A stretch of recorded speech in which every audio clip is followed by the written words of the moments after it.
பார்வதி உனக்கு வாடாங்காத திருமுகமோ திருமுகமோ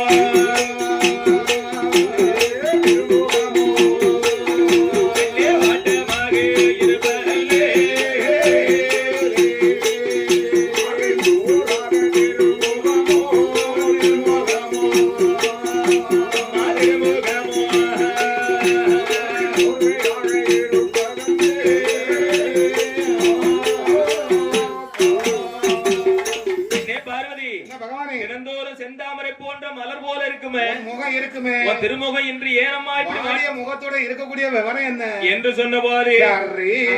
பார்வதி தேவி மேல என்ன சொல்கிறார் என்னையா சொன்னார்கள் ஐயா என்ன பகவானே என்ன என்னம்மா தினந்தோறும் படியளக்க போறேன் என்று போறீரே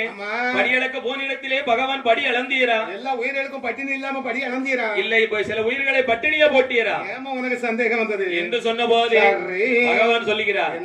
பெண்ணே பார்வதி என்ன தினந்தோறும் பட்டினி இல்லாமல் படி அளந்து வருகிறேன் உனக்கு எதனால இந்த சந்தேகம் பகவானே என் இடத்துல இரண்டு உயிர்கள் இருக்கிறது உன்னிடத்திலே பட்டினியா இருக்கிறது இரண்டு உயிர் பட்டினியாக இருக்கிறதா பகவானே எடுவாப்பம் என்றார் உடனே பார்த்தார் பார்வதா தேவியும் அது பட்டினியா இருக்கும் என்று நினைத்து